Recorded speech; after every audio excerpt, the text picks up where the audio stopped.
네, 소금이라는 결정체에 대해서 얘기하고 나니까 자, 너무 비슷한 글자가 있어서 자, 이것이 소금이잖아요. 또 이것은 감독이에요. 감독. 자, 여기 감독에서 소금 결정체만 자, 포함된 것이 제 소금염이었어요. 자, 그래서 감독이라는 것이 원래 그 만들어진 이유가 뭘까? 이런 생각을 합니다.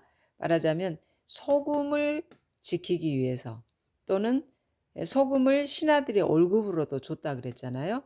그래서 신하들에게 그 소금을 나눠주는 그런 일을 하기 위해서 감독을 정하지 않았나 하는 그런 생각이 돼서 다시 한번 언급을 했고요.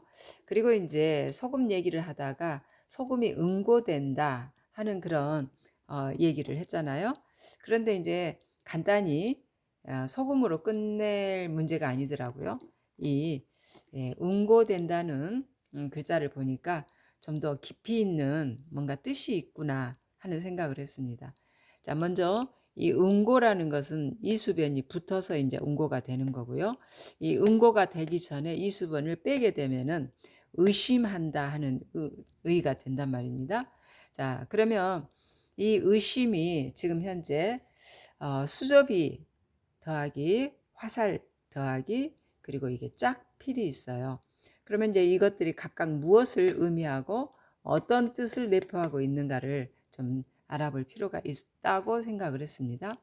그래서 이제 사전에 보니까 어떤 해설자는 어린 아이가 수저하고 화살하고 같이 같은 손에 가지고 놀다 보니까 아 저러면 안 되는데 저거 위험한데 하는 마음에서 이제 의심을 했다.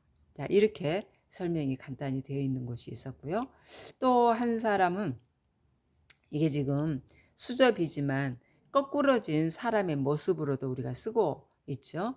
네, 그래서 이 사람이 그다음에 이게 짝필이니까 사람의 그 두 짝이 말하자면 이 화살촉과 같은 지팡이를 지고 어디로 갈지 몰라 헤매이는 그런 모습이다라고 설명하는 이제 사전의 해설자가 있었어요. 자, 그렇다면 저는 그렇다면 어느 쪽 말이 더 맞지? 라고 이제 생각이 듭니다. 이럴 경우에는 이제 우리가 각골문을 좀 찾아볼 필요가 있잖아요.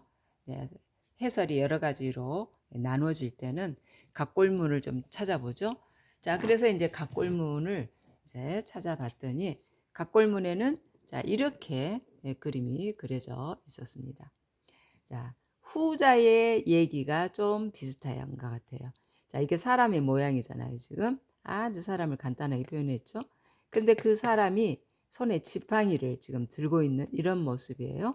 그리고 이제 짝이라는 어떤 글자는 있지는 않아요. 그런데 짝 대신에 길 모양이 자, 이렇게 그려져 있었어요. 자, 그러니까 말하자면 이 사람이 어느 길로 가야 할지 몰라 하고 있는 그런 모습 같은 이런 그림이 그려져 있었단 말입니다. 자, 그렇다면 이제 다시 한번 그 의로 와서 다시 한번 이제 설명을 해 본다면, 자, 이 사람이 자, 거꾸러져 있다로 표현하잖아요. 정상적인 사람이 아니잖아요.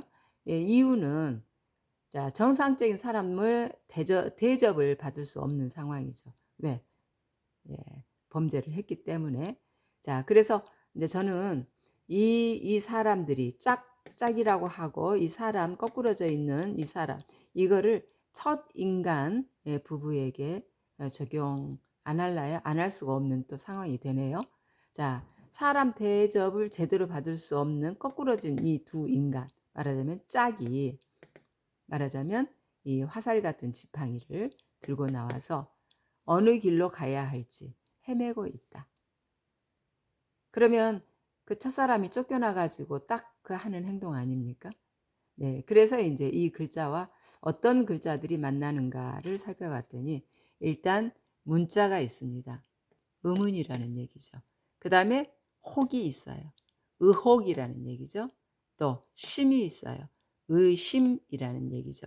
그리고 이제 난이라는 글자가 있고 려라는 글자가 있어요.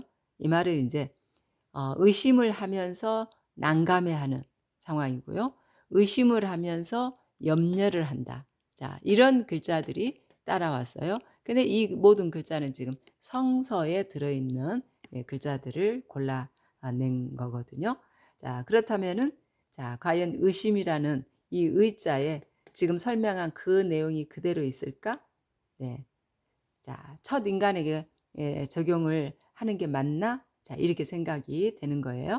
자, 그다음에 이제 소금이 응고된다라고 했잖아요. 자, 응은 그 글자가 그대로 오되 이수변만 붙이면 이제 응이 된단 말입니다. 이는 얼음빙일 수도 있고요.